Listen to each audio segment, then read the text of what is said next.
Hello students, learn 24 academy में आपका स्वागत है। देखिए स्टूडेंट्स, हम पढ़ रहे हैं ऑडिटिंग में हम चैप्टर 6 पढ़ रहे हैं। 6 का पार्ट 1 तो हमने पहले कंप्लीट करके चैनल पर अपलोड कर दिया है, तो आज हम इसका करेंगे पार्ट 2। ठीक है, तो आज ही बिना देरी करे स्टार्ट करते हैं। देखिए चैप्टर 6 काफ़ी ज़्यादा इंपॉर्टेंट है। यहाँ से आपसे एग्जाम में 100% क्वेश्चन पूछे जा सकते हैं, तो इस चैप्टर को आप बिल्कुल भी स्किप नहीं कर सकते। काफ़ी इंपॉर्टेंट चैप्टर है ना। इसको इंपॉर्टेंट मार्क कर लीजिए चैप्टर 6 को। और ये चैप्टर 6 के जो भी जितने भी लेक्चर्स हैं वो सभी इंपॉर्टेंट रहेंगे, तो इनको तो आप बहुत अच्छे से देखना है, बार बार देखिए एग्जाम से पहले, जिससे आप बिल्कुल अपनी जो क्वेश्चन हैं उसकी प्रॉबिलिटी को सही करने की प्रॉबिलिटी बढ़ा सके। ठीक है, कंपनी अंकेशक। अब देखो इसमें हम क्या पढ़ेंगे, कंपनी अंकेशक है ना, जो कंपनी ऑडिटर है उसका किस तरीके से अपॉइंटमेंट किया जाएगा, क्या उसके क्या क्या राइट्स हैं, क्या अधिकार हैं, ड्यूटीज़ एंड लाइबिलिटीज़ देखी जाएंगी, कर्तव्य उत्तरदायित्व क्या हैं कंपनी ऑडिटर्स के, तो इस चैप्टर में हम समझेंगे। और देखिए ये जो ऑडिटिंग के जो लेक्चर्स हैं ये जूनियर अकाउंटेंट का जो सिलेबस है उसके अकॉर्डिंग ये प्रिपेयर किए जा रहे हैं। इसके अलावा अगर ऑडिटिंग आपके किसी भी एग्जाम में है तो वहाँ भी ये समान रूप से उपयोगी रहेंगे। तो आ जाइए, देखिए अपन ने जब चैप्टर 6 पढ़ा था तो उसके अंदर अपन ने ये जैसे धारा 2.2 पढ़ी थी, तो इसके अंदर अपन ने अकाउंटिंग स्टैंडर्ड देखा था। ठीक है, लेखा मानक। तो ये जो अकाउंटिंग स्टैंडर्ड्स हैं इनको कौन प्रिपेयर करता है, ICAI के द्वारा प्रिपेयर किया जाता है। अगर इसमें कोई सुझाव या दिशा निर्देश आमंत्रित किए जाते हैं तो इसके द्वारा नेशनल फाइनेंशियल रिपोर्टिंग अथॉरिटी। तो अपन ने ये चैप्टर को काफ़ी डेप्थ में समझा था। ठीक है, जिसने भी नहीं देखा चैप्टर 6 का पार्ट 1 तो उसको कंप्लीट कर लीजिए, जहाँ से आपके एग्जाम में क्वेश्चन पूछे जाएंगे। ठीक है, तो फिर आप ये ना सोचें कि भैया ये कहाँ से पूछ लिया, हमने तो इसके बारे में प्रिपेयर नहीं किया है ना। और जाते जाते हमने आपको एक होमवर्क के लिए क्वेश्चन दिया था, ये वाला विदेशी कंपनी फॉरेन कंपनी वाला क्वेश्चन। तो आज इसको भी देखते हैं। देखिए अब यहाँ पर है ना, ये कौन सी धारा के अंदर विदेशी कंपनी फॉरेन कंपनी का प्रोविजन दे रखा है। ठीक है, ये क्वेश्चन दिया था, आप सभी ने इसके आंसर किए हैं जिन्होंने किए हैं। ठीक है, जिन्होंने नहीं किए वो इसके आंसर कमेंट सेक्शन में लिखें और वीडियो को पोस्ट करके इसका आंसर दें, और फिर उसके बाद देखें तो ज़्यादा आपकी तैयारी इंप्रूव होगी, है ना। तो देखिए धारा 2.2 में क्या दे रखा है, अभी अपन जस्ट पढ़ के आए हैं, स्टैंडर्ड ऑफ अकाउंटिंग वर्क कर रखा है। ठीक है, तो इस तरीके से ये सारे देखने हैं आपको। ठीक है, सब बताना है कि इनमें क्या लिखा हुआ है। तो देखो फॉरेन कंपनी किसमें दे रखा है, धारा 2 का 42 के अंदर दे रखा है। तो आंसर क्या हो जाएगा, ऑप्शन नंबर C हो जाएगा। ठीक है, अब ये नेक्स्ट चलते हैं। अब देखिए अध्याय, ये हो गया अपना चैप्टर 6 का पार्ट 1 यहाँ तक कंप्लीट हो गया था। अब यहाँ से अपन देखेंगे चैप्टर 6 का पार्ट 2।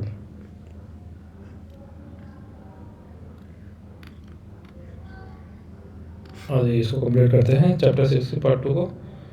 ये पेन सही नहीं चल रहा, पता नहीं क्यों। अब देखिए धारा अध्याय 10, इसमें हम कौन सी धारा से, धारा 139 से लेकर 148 तक की धाराएं देखेंगे। अब जो धारा 139 है 148 ये किससे डील कर रही हैं, ऑडिट एंड ऑडिट से रिलेटेड है।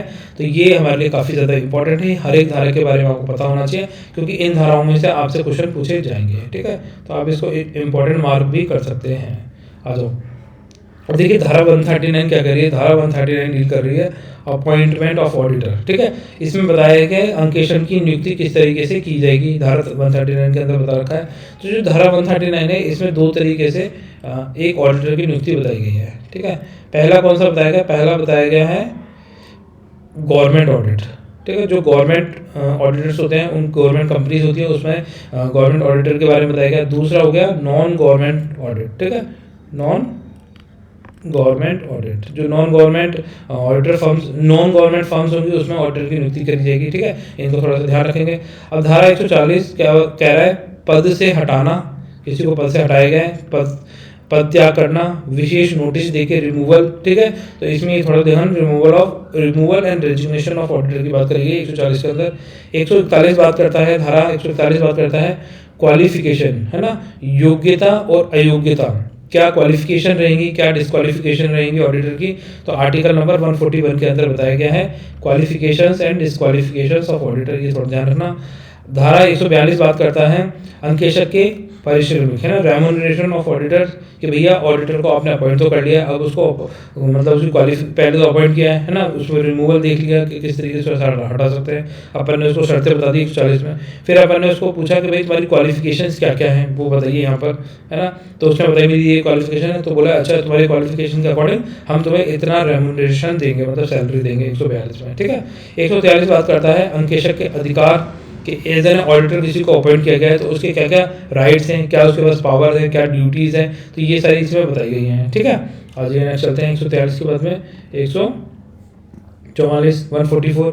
तो 144 में क्या बताया गया, 144 में बताया गया है अंकेशक के द्वारा सेवाएं नहीं दी जा सकती हैं। ठीक है, तो ऑडिटर इनमें से कौन कौन सी सर्विसेज नहीं देगा, auditor can not be to provide certain services, तो ये थोड़ा सा ध्यान रखना। ठीक है, कौन कौन सी सर्विसेज ऑडिटर के द्वारा नहीं दी जाएंगी, तो ये वाली सर्विस नहीं दी जाएंगी, जैसे कि ऑडिटर जो नियोक्ता है उसके घर जाके उसकी चाय कॉफ़ी नहीं बनाएगा, उसके बच्चों को स्कूल छोड़ने नहीं जाएगा, इस तरह का कार्य बता रखा। मतलब ऑडिटर के जो मेजर काम है वो तो वो करेगा ही, और क्या काम उसको नहीं दिए जाएंगे, क्या नहीं करवाए जाएंगे, वो यहाँ पे बता देंगे, है ना।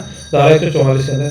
धारा 145 में अंकेशक रिपोर्ट, जो ऑडिट रिपोर्ट प्रिपेयर करता है उस पर साइन कौन करेगा, उस पर साइन भी ऑडिटर के द्वारा किया जाता है, एंड है ना, साइन करने का कर्तव्य होता है ऑडिटर का, तो ये बताया गया है धारा 145 के अंदर। ये काफ़ी इंपॉर्टेंट है ऑडिट रिपोर्ट वाला, इसको मार्क कर लीजिए, यहाँ से क्वेश्चन पूछा जा सकता है। हालांकि सारे ही इंपॉर्टेंट है पर ये मोस्ट इंपॉर्टेंट मैं मार्क कर रहा हूँ। ठीक है, धारा 146 वार्षिक साधारण सभा, तो जो AGM है ना, AGM उसको अटेंड करने की पावर एक ऑडिटर के पास में कौन सी धारा से मिलती है, तो धारा कौन सी हो गई, 146 हो गया, है ना।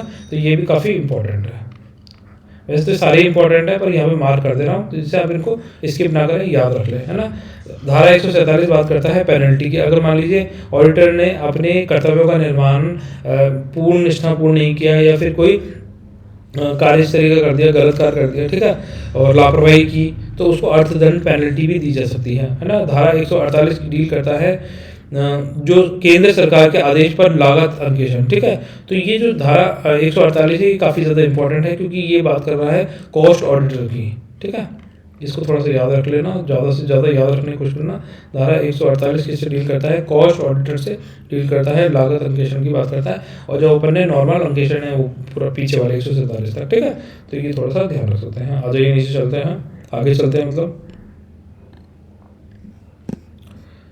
अब देखिए धारा 139, आर्टिकल 139 में क्या दे रखा है, अंकेक्षक की नियुक्ति पुनः नियुक्ति। ठीक है, appointment of auditor and re appointment of auditor के बारे में इसमें बताया गया है कि भाई किस तरीके से हम ऑडिटर को अपॉइंट करेंगे, कैसे उसको री अपॉइंटमेंट दिया जा सकता है। तो इसमें दो कंडीशन बताई गई हैं। पहली, सरकारी कंपनी में अंकेक्षक की नियुक्ति करना। ठीक है, तो appointment of auditor in case of government company, तो इसमें देखो दो धाराएं बताई गई हैं। एक तो है धारा 139 का 7, ठीक है, सब क्लोज 7, और दूसरा है धारा 139 का सब क्लोज 5। तो धारा 139 का सब क्लोज 7 क्या बोल रहा है, ये बोल रहा है प्रथम अंकेक्षण। प्रथम अंकेक्षण का तात्पर्य है कि जब भी कंपनी का इनकॉर्पोरेशन का फॉर्मेशन होगा, एस्टेब्लिश की जाएगी, ठीक है, तब ऑडिटर की जो नियुक्ति की जाएगी वो धारा 139 सब क्लोज 7 के तहत की जाएगी। ठीक है, और बाद में जब भी अंकेक्षण की नियुक्ति की जाएगी तो वो 139 5 के तहत की जाएगी। ठीक है, सब क्लोज 5 के तहत की जाएगी। अब ये ए कंडीशन हो गई, ए, ठीक है, पार्ट ए। अब इसमें हो गया बी। बी क्या कह रहा है, बी कह रहा है नॉन गवर्नमेंट कंपनी में अंकेक्षक की नियुक्ति। ठीक है, तो गैर सरकारी कंपनी में अंकेक्षक की नियुक्ति किस तरीके से की जाएगी, तो इसमें भी दो धाराएं बता रखी हैं। पहली धारा बात कर रही है प्रथम अंकेक्षण। ठीक है, कोई भी नॉन गवर्नमेंट कंपनी है उसको एस्टेब्लिश किया गया है तो 139 6 के तहत, सब क्लोज 6 के तहत उसमें ऑडिटर की नियुक्ति की जाएगी, और बाद के अंकेक्षक की नियुक्ति जो ऑडिटर की नियुक्ति की जाएगी 139 सब क्लोज 1 के अंदर की जाएगी। ठीक है, तो ये धाराएं अच्छे से याद रखनी है आपको। हाँ जी, अब देखते हैं यहाँ पर। देखिए, सरकारी कंपनी की दिशा में, अगर कोई गवर्नमेंट कंपनी है उसकी दशा में, in case of government company, तो किस तरीके से नियुक्ति की जाएगी। थोड़ा सा बढ़ा देता हूँ। ठीक है, तो देखो सरकारी कंपनी की दिशा में, in case of government company, प्रथम अंकेक्षक की नियुक्ति अपॉइंटमेंट ऑफ फर्स्ट ऑडिटर। अंकेक्षक की नियुक्ति कंपनी के रजिस्ट्रेशन के 60 दिन के भीतर नियंत्रण में महालेखाकार परीक्षक के द्वारा की जाएगी। ये थोड़ा सा ध्यान रख सकते हैं। ठीक है, अब देखिए इसमें आपको ये ध्यान रखना है कि जो सरकारी कंपनी की दशा में ऑडिटर की नियुक्ति जो की जाएगी वो कैसे की जाएगी, 60 30 एंड 60। ठीक है, इस तरीके से फॉर्मूला बनाएंगे और याद रखेंगे। ये कौन करेगा, कैग, CAG। ठीक है, 30 दिन में कौन करेगा, BOD। ठीक है, और यहाँ पे 60 दिन में वापस कौन करेगा, शेयर होल्डर्स, ऐसे कर देता हूँ, ठीक है। शेयर होल्डर्स किस में करेंगे, ये ईजीएम में करेंगे, ईजीएम,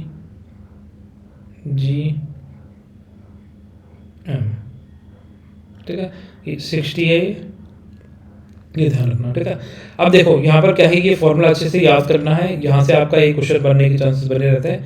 तो फॉर्मूला कुछ भी नहीं, सिंपल सी गणित है। आप जो ये जो चीज़ अब पढ़ेंगे ना यहाँ से लेके यहाँ तक, तो इसके बारे में बताया गया है कि भैया देखो, जो प्रथम अंकेशक की नियुक्ति की जाएगी है ना, फर्स्ट ऑडिटर की नियुक्ति वो कौन करेगा, कैग करेगा 60 दिन के भीतर भीतर। अगर कैग उस ऑडिटर की नियुक्ति करने में फेल हो जाता है तो नेक्स्ट 30 डेज के अंदर बोर्ड ऑफ डायरेक्टर के द्वारा फर्स्ट ऑडिटर की नियुक्ति की जाएगी। अगर बोर्ड ऑफ डायरेक्टर्स भी फर्स्ट ऑडिटर की नियुक्ति करने में फेल हो जाता है तो नेक्स्ट 60 डेज के अंदर शेयर होल्डर्स के द्वारा फर्स्ट ऑडिटर की नियुक्ति की जाएगी और ऐसी नियुक्ति के लिए ईजीएम बुलाई जाएगी, एक्स्ट्रा ऑर्डिनरी जनरल मीटिंग बुलाई जाएगी, है ना। एक्स्ट्रा ऑर्डिनरी जनरल मीटिंग बुलाई जाएगी, वरना एजीएम बुलाई जाती है, एनुअल जनरल मीटिंग। अभी अपन ने क्या है, एनुअल जनरल मीटिंग के बाद में अगर ये अभी तक नियुक्ति कर रही हैं तो एक्स्ट्रा ऑर्डिनरी जनरल मीटिंग बुलाई जाएगी, उसके अंदर फर्स्ट ऑडिटर की नियुक्ति की जाएगी, अपॉइंटमेंट ऑफ फर्स्ट ऑडिटर। ये सिंपल सी बात बोली गई है, इसमें सारे में ये देखा, मैं पढ़ देता हूँ आपके लिए। देखो, अंकेशक की नियुक्ति कंपनी के रजिस्ट्रेशन, जिस दिन कंपनी का रजिस्ट्रेशन होगा उसके 60 दिन के भीतर नियंत्रण में महालेखा का परीक्षक के द्वारा की जाएगी, ठीक है। अब के असफल होने पे, के क्या हो गया, फेल हो गया, यहाँ पर असफल होने पे, फेल होने पे, ठीक है, फेल होने पे अगले 30 दिन में संचालक मंडल बोर्ड ऑफ डायरेक्टर्स के द्वारा की जाएगी। संचालन मंडल के असफल होने पे, संचालन मंडल भी क्या हो गया, फेल हो गया, बीओडी, तो उसके अगले 60 दिन के भीतर अंशधारकों शेयर होल्डर्स हैं उनके द्वारा ईजीएम बुलाई जाएगी और उसमें प्रथम अंकेशक की नियुक्ति की जाएगी और साधारण सभा है ना, कंक्लूजन ऑफ फर्स्ट एजीएम के निष्कर्ष तक ये अपने पद पर बना रहेगा फर्स्ट ऑडिटर जनरल, ठीक है। अब फर्स्ट ऑडिटर जनरल के अलावा फर्स्ट ऑडिटर जनरल कौन से आर्टिकल में दे रखा था, आर्टिकल बताइए, अभी अपन ने पीछे पढ़ कर आए 139 का सब क्लोज 7, ठीक है, ये याद रखा है। 139 का सब क्लोज 7 के अंदर क्या बता रखा है, फर्स्ट एजीएम में वो फर्स्ट ऑडिटर की नियुक्ति की जाएगी, ठीक है। और सेकंड ऑडिटर की नियुक्ति आर्टिकल 139 के सब क्लोज 5 के अंदर की जाएगी, ये याद रखना है, ठीक है। Other than the first auditor, तो ये अदर देन फर्स्ट ऑडिटर की नियुक्ति कौन करता है, के द्वारा की जाती है। कितने दिन के अंदर की जाती है, 180 दिन के भीतर की जाती है, वित्तीय वर्ष के प्रारंभ से, है ना। फाइनेंशियल ईयर जब भी प्रत्येक वित्तीय वर्ष का प्रारंभ होगा तो उसके 180 दिन के भीतर भीतर अदर देन फर्स्ट ऑडिटर, जो बाद वाले ऑडिटर्स है, उनकी नियुक्ति की जाएगी। तो ये थोड़ा सा ध्यान रखना, ये भी एग्जाम में पूछा जा सकता है आपसे कि दोनों पॉइंट इंपॉर्टेंट है ना। फर्स्ट ऑडिटर की नियुक्ति 30 दिन के अंदर की जा रही है और अदर देन फर्स्ट ऑडिटर की नियुक्ति के द्वारा की जा रही है, 180 दिन के अंदर की जा रही है वित्तीय वर्ष के प्रारंभ होने से, ठीक है। ये थोड़ा सा ध्यान रखना, ये वाला चार्ट, ये वाला पेज बहुत इंपॉर्टेंट है, यहाँ से क्वेश्चन पूछा जाएगा, फिर मत कहना यार आपको पढ़ाया था आपने ध्यान नहीं दिया। मैं इसको वापस से नॉर्मल ही कर देता हूँ यहाँ पर, ठीक है, ये ठीक है। अब देखिए गैर सरकारी कंपनी, नॉन गवर्नमेंट कंपनी की दिशा में other than the government companies, तो उसमें प्रथम अंकेशक की नियुक्ति appointment of first auditor, article number कौन सा हो गया, 139 का 6 हो गया, ठीक है। कंपनी के पंजीयन के 30 दिन के भीतर संचालन मंडल के द्वारा नियुक्ति की जाएगी, ठीक है। नॉन गवर्नमेंट कंपनी है तो यहाँ पर 30 दिन के अंदर कौन करेगा, संचालन मंडल, ठीक है। संचालन मंडल जो भी उनके बोर्ड ऑफ डायरेक्टर्स है वो करेंगे, ठीक है। और संचालन मंडल के असफल होने पर 90 दिन के भीतर सदस्यों के द्वारा, ठीक है। और अगर संचालन मंडल फेल हो जाते हैं तो 90 डेज के अंदर कौन करेंगे, शेयर होल्डर्स करेंगे, एसएच, ठीक है। और संचालन मंडल कौन होगा, बोर्ड ऑफ डायरेक्टर्स। या पेन सही नहीं चल रहा, मुझे पेन का कुछ करना पड़ेगा, ठीक है। 90 डेज के अंदर बीओडी और 30 डेज के अंदर बीओडी और 90 डेज के अंदर शेयर होल्डर्स के द्वारा ईजीएम बुला के, है ना। शेयर होल्डर्स क्या बुला करेंगे, ईजीएम,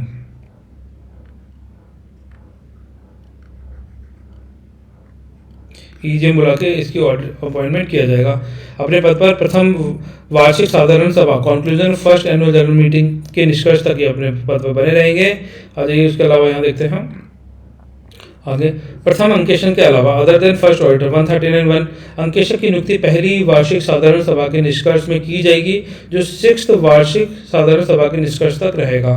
ये थोड़ा सा ध्यान रखना कि देखो अदर देन फर्स्ट ऑडिटर जो 139(1) है, ठीक है, फर्स्ट ऑडिटर के अलावा नॉन गवर्नमेंट कंपनी के अंदर, है ना, अंकेशक की नियुक्ति पहली वार्षिक साधारण सभा के निष्कर्ष में की जाएगी, फर्स्ट एजीएम में की जाएगी, जो भी उसका निष्कर्ष निकलेगा, और ये 6th वार्षिक साधारण सभा के निष्कर्ष तक रहेगा। फर्स्ट, है ना, ये कौन सी अदर देन फर्स्ट ऑडिटर के अपन बात कर रहे हैं, ठीक है।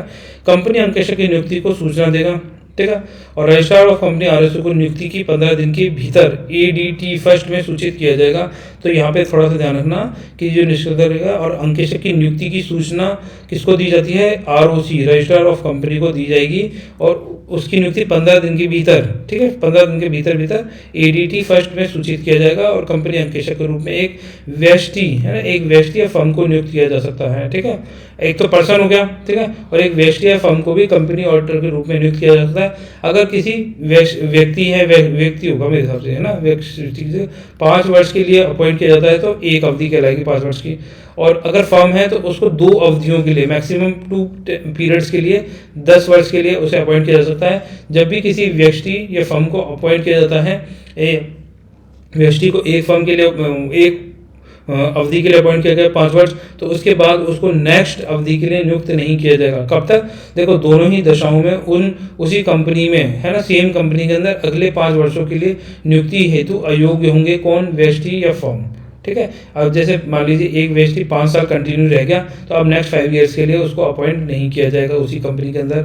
और अगर कोई फर्म है तो 2 साल 2 बार, है ना, 5-5 वर्ष का उसका 10 साल का पीरियड खत्म हो गया, तो उसके बाद में फिर अगले नेक्स्ट 5 ईयर्स के लिए उसको रीअपॉइंट नहीं किया जाएगा एज ए कंपनी ऑडिटर उसी फर्म के अंदर, नॉन गवर्नमेंट कंपनी के में, है ना।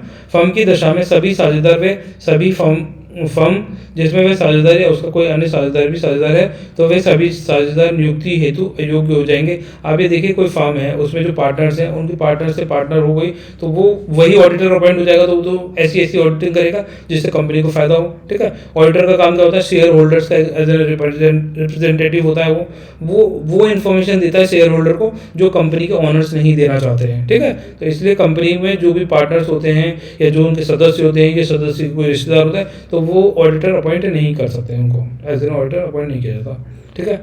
अब देखिए यहाँ पर नोट है, इंपॉर्टेंट है, इसको याद रखें कि बाद की वार्षिक साधारण सभाओं में अंकेशक के पद को अंशधारकों के द्वारा सदन सभा में दोबारा जांचा जाएगा, ठीक है। बाद के जो वार्षिक साधारण सभाओं में अंकेशक के पद को किसके द्वारा जांचा जाता है, अंशधारकों के द्वारा जाता है, और यदि ये अंशधारक उसको पुनः जांच रेक्टिफाई नहीं करता है तो ये मान लिया जाएगा कि भैया अंकेशक की रिक्ति हो गई है। अंकेशक क्या होगा, अपने पद से उसको रिक्त मान लिया जाएगा, ठीक है, उसको रिक्त कर दिया जाएगा। और यहाँ पढ़ भी देता हूँ, चलो, ठीक है।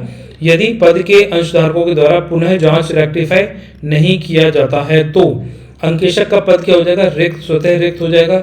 इस आकस्मिक रिक्ति को क्या कहा जाता है, कैजुअल वैकेंसी कहा जाता है, कैजुअल वैकेंसी कहा जाएगा, ठीक है। अब नए अंकेशक की नियुक्ति संचालन मंडल जो बोर्ड ऑफ डायरेक्टर्स है उसके द्वारा की जाएगी, जो कैसे करेगा, 30 दिन के भीतर की जाएगी। अगली वार्षिक साधारण सभा कंक्लूजन ऑफ नेक्स्ट एजीएम की निष्कर्ष तक ये अपने पद पर बना रहेगा, ठीक है। तो ये थोड़ा ध्यान रखा है, जब भी कोई कैजुअल वैकेंसी होती है, कैजुअल वैकेंसी का सिंपल सा मतलब है कि भैया वो रिटायर के अलावा जिस भी तरीके से अपनी पोस्ट से हटा है वो सबको कैजुअल वैकेंसी कहा जाता है। रिटायर होना जो जब उसका टेन्योर पीरियड हो गया, मतलब टेन्योर कंप्लीट हो गया, तो वो कैजुअल वैकेंसी नहीं होती है, ठीक है। कैजुअल वैकेंसी जैसे पद से हटा दिया, डेथ हो गई, ठीक है, उसने रेजिग्नेशन दे दिया, तो इस तरीके की जो चीज़ होती है वो कैजुअल वैकेंसी के अंदर आती है, ये थोड़ा सा ध्यान रखना है। आज ये धारा 139 का 8 है ना, सब क्लोज 8 क्या कह रहा है, ये कह रहा है आकस्मिक रिक्ति कैजुअल वैकेंसी, ठीक है। तो सरकारी कंपनी की दशा में in case of government company, ठीक है, कोई सरकारी कंपनी है उस दशा में कैजुअल वैकेंसी क्या होगी, नए अंकेशक की नियुक्ति नियंत्रण में महालेखाकार परीक्षक के द्वारा आकस्मिक रिक्ति होने के 30 दिन के भीतर की जाएगी। थोड़ा सा ध्यान रखना है यहाँ पर, पॉइंट समझिए। In case of government company, कोई गवर्नमेंट कंपनी है उसमें नए अंकेशक की नियुक्ति कौन करता है, महालेखाकार परीक्षक के द्वारा। आकस्मिक रिक्ति मतलब कैजुअल वैकेंसी हो गई है, तो इसमें कौन करेगा, 30 दिन के भीतर, 30 डेज के भीतर की जाएगी। और फर्स्ट, जैसे कोई गवर्नमेंट कंपनी थी तो फर्स्ट ऑडिटर की नियुक्ति कब कर रहा है, 60 दिन के अंदर, और यहाँ पर कैजुअल वैकेंसी में कब कर रहा है, 30 दिन के भीतर कौन कर रहा है, के द्वारा की जा रही है, ठीक है। ये थोड़ा सा पॉइंट कंफ्यूजन मत हो जाना, वो फर्स्ट ऑडिटर था। यहाँ पे कैजुअल वैकेंसी की बात की जा रही है, तो कैजुअल वैकेंसी 30 दिन के अंदर भीतर की जाएगी। और के असफल होने पर 30 दिन में संचालन मंडल, है ना, तो यहाँ पे 30 डेज के अंदर बीओडी करेगा। कैजुअल वैकेंसी के केस में 30 दिन के 30 दिन ही बीओडी, ठीक है, ये थोड़ा सा ध्यान रखना है। बोर्ड के की जाएगी जो अगली वार्षिक साधारण सभा के निष्कर्ष तक रहेगा। अब गैर सरकारी कंपनी हो, नॉन गवर्नमेंट कंपनी हो, तो त्यागपत्र के कारण या त्यागपत्र के अलावा दोनों ही दशाओं में नियुक्ति कौन करता है? बोर्ड ऑफ डायरेक्टर्स के द्वारा रिक्ति को 30 दिन में फिल किया जाएगा, जो अगली साधारण सभा नेक्स्ट एजीएम के निष्कर्ष तक रहेगा, ठीक है। सरकारी कंपनी में कैग एंड बीओडी करेंगे 30 दिन के अंदर, और नॉन गवर्नमेंट कंपनी है तो यहाँ पर बीओडी करेगा 30 दिन के भीतर। इतना से याद रख लेना, 30 दिन है यहाँ पर कैजुअल वैकेंसी में, 30 डेज वाला पीरियड याद रखना है, ठीक है। अब देखो नोट है, त्यागपत्र के कारण नियुक्ति की दशा में बोर्ड के द्वारा बताए गए अंकेशक को अंशधारकों के द्वारा 3 माह के भीतर, ठीक है, 3 मंथ के भीतर साधारण सभा में अनुमोदित अप्रूव किया जाएगा। आकस्मिक रिक्ति, पद से हटाना, त्यागपत्र, मृत्यु, दिवालिया होना, ये सारी कंडीशन क्या हो गई? आकस्मिक रिक्ति हो गई, है ना, कैजुअल वैकेंसीज हो गई, है ना। इसके अलावा अवधि समाप्त के अलावा, ठीक है, अगर किसी का पीरियड खत्म हुआ है तो वो इसमें कैलकुलेट नहीं होता है, ठीक है, ये थोड़ा ध्यान रख सकते हैं। आज नेक्स्ट चलते हैं, क्योंकि पीरियड खत्म होना तो फिर वो कैजुअल वैकेंसी नहीं, वो तो नॉर्मल वैकेंसी क्रिएट हुई है, वो तो पहले से ही पता था उसका, ठीक है। धारा 139 का 9 ये क्या कह रहा है? अंकेशक निम्नलिखित परिस्थितियों के अलावा पुनः नियुक्त हो सकता है। अब देखो री इलेक्ट की कंडीशन क्या बताई गई है? धारा 139 का सब क्लोज 9 के अंदर ऑडिटर के री इलेक्ट की कंडीशन बताई गई है कि इन कंडीशन को छोड़ के बाकी कंडीशंस में उसको री इलेक्ट कर दिया जाएगा। तो ये 3 कौन सी कंडीशन है, इनको देख लेते हैं कि भैया इन 3 कंडीशंस में अंकेशक को री इलेक्ट नहीं करेंगे। पहला, पुनः नियुक्ति के अयोग्य होना, है ना, वो री इलेक्ट होने के लिए डिस्क्वालीफाई कर दिया गया है। जब डिस्क्वालीफाई हो ही गया है तो उसको री इलेक्ट तो वैसे भी नहीं करेंगे, ठीक है। अब स्वयं अंकेशक ने अनिच्छा मतलब लिखित में अनविलिंगनेस प्रकट कर दी है, वो दोबारा से री इलेक्ट नहीं होना चाहता, तो उसको फिर वापस से री इलेक्ट नहीं किया जाएगा, ठीक है। लिखित में कोई अपना टर्मिनेशन दे देगा, भाई मेरे को री इलेक्ट नहीं करना है, तो वो वापस से नहीं किया जाएगा, ठीक है। विशेष प्रस्ताव पारित करके, ठीक है, स्पेशल प्रोविजन पास करके अगर किसी अंकेशक को पद से हटाया गया है और यह निश्चित किया गया है कि अब इस अंकेशक को दोबारा हम पुनः नियुक्ति नहीं करेंगे, तो वो भी कंडीशन क्या हो जाएगी? उसमें री इलेक्ट नहीं किया जाएगा, ठीक है। तो ये 3 कंडीशन है, इसके अलावा किसी अंकेशक को दोबारा से री इलेक्ट किया जा सकता है। आ जाइए, धारा 139 का सब क्लोज 10 क्या कह रहा है? धारा 139 का सब क्लोज 10 कह रहा है किसी वार्षिक साधारण सभा, है ना, किसी एनुअल जनरल मीटिंग के में अंकेशक की नियुक्ति ना की जाए तो सेवानिवृत्त अंकेशक स्वतः पुनः नियुक्त मान लिया जाएगा, ठीक है। किसी एनुअल जनरल मीटिंग में सभा में अंकेशक की नियुक्ति नहीं की गई है तो सेवानिवृत्त जो रिटायर हुआ है अंकेशक, उसको क्या एज्यूम कर लिया जाएगा? भैया इसको हमने वापस से री इलेक्ट कर लिया गया है, तो धारा 139 10 सब क्लोज 10 में, ठीक है। धारा 139 का सब क्लोज 11 क्या कह रहा है? यदि कंपनी अंकेशक जो कंपनी ऑडिटर है, ऑडिट समिति का गठन किया गया है, तो अंकेशक की नियुक्ति के संबंध में सुझाव समिति द्वारा तय किए जाएंगे। धारा 140 कह रहा है पद से हटाना, पद त्याग और विशेष नोटिस, ठीक है, removal, resignation, auditor and giving special notice. आ जाइए इसको देखते हैं 140 को। अब देखिए धारा 140(1) में क्या कहा है? पद से हटाना, रिमूवल ऑफ ऑडिटर, ठीक है।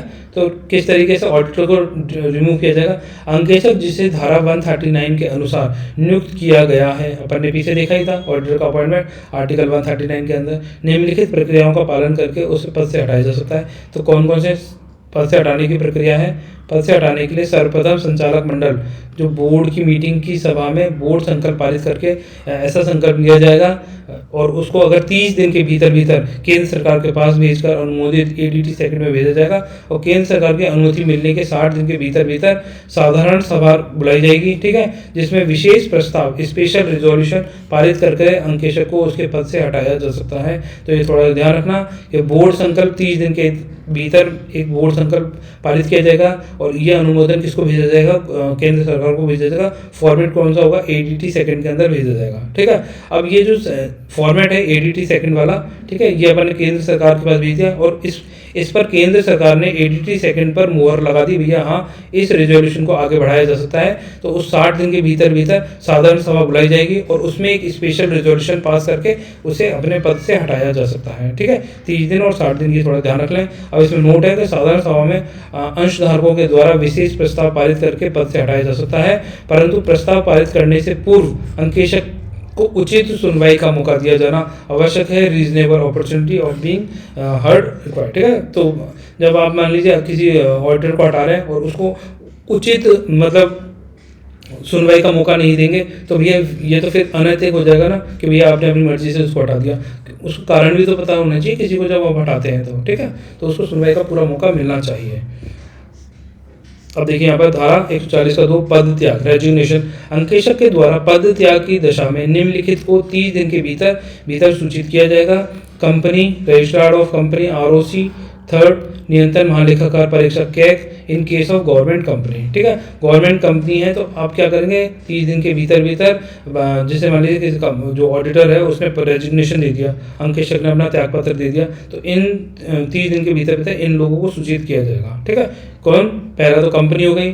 ठीक है, जो रजिस्ट्रार ऑफ कंपनी ROC, इसको कैग को, ये थोड़ा ध्यान रखना। ठीक है, धारा 140 का 3 यदि अंकेशक अपने त्याग पत्र की सूचना धारा 140(2) ये अपन ने ऊपर पढ़ाई है, धारा 140(2), ठीक है, रेजिग्नेशन के अनुसार सूचित नहीं कर पाता है तो निम्नलिखित में से जो भी कम राशि होगी उतना जुर्माना लगाया जा सकता है। ठीक है, तो इसलिए क्या होगा, ऑडिटर को अपने जो भी रेजिग्नेशन दिया है, पद त्याग किया है, तो उसकी सूचना देना बहुत जरूरी है रजिस्ट्रार ऑफ कंपनी को और कैग को। ठीक है, ये थोड़ा ध्यान रखें। और कितना जुर्माना लगाया जाएगा, 1.5 लाख रुपए तक का उस पर जुर्माना लगाया जा सकता है। और अंकेशक के पारिश्रमिक के बराबर, अगर जैसे मान लीजिए उसको कोई रेम्युनरेशन मिलता है 1,26,000 रुपये का, ठीक है, तो इतना ही लगाया जाएगा, फिर उसको 1.5 लाख नहीं लगाया जाएगा। ठीक है, अब यहाँ पे नोट है, यदि लगातार सूचना देने में असफल रहता है तो प्रतिदिन 500 रुपये के हिसाब से जब तक असफलता जारी हो, परंतु 2 लाख रुपए से अधिक जुर्माना नहीं लगाया जाएगा। ठीक है, ये थोड़ा सा ध्यान रखना। जैसे मान लीजिए ये इन्फॉर्मेशन अभी भी नहीं दे रहा, ठीक है, तो उस पर क्या है 500 रुपये प्रतिदिन के हिसाब से जुर्माना लगाते रहेंगे, पर मैक्सिमम कितना 2 लाख रुपए तक का ही जुर्माना लगाया जाएगा। अब देखिए धारा 140 का 4 वार्षिक साधारण सभा में अंकेशक की नियुक्ति के लिए विशेष नोटिस देने की आवश्यकता तब होती है जब यह तय किया जाता है कि सेवानिवृत्त जो रिटायर है, जो अपनी पोस्ट से रिटायर हुआ है अंकेशक को पुनः नियुक्त नहीं किया जाएगा, उसके स्थान पर किसी अन्य अंकेशक को नियुक्त किया जाएगा अवधि समाप्ति के अलावा। ठीक है, तब क्या करते हैं, वार्षिक साधारण सभा अंकेशक की नियुक्ति के लिए विशेष नोटिस देने की आवश्यकता तभी पड़ेगी।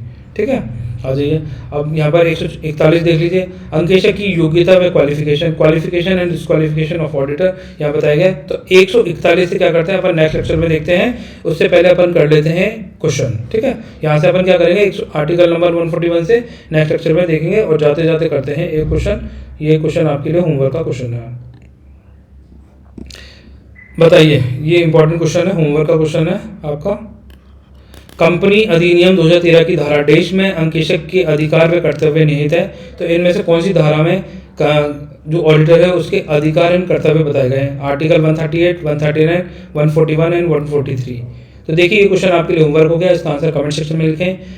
तो स्टूडेंट देखिए, अगर आपको वीडियो पसंद आता है तो वीडियो को लाइक एंड शेयर कर दीजिए, चैनल को सब्सक्राइब कर लीजिए। आपकी कोई क्वेरीज है, कोई सजेशन है तो उसके बारे में कमेंट सेक्शन में लिख सकते हैं। तो फिर स्टूडेंट मिलते हैं नेक्स्ट लेक्चर में, तब तक के लिए बाय, आप सब लोग खुश रहिए।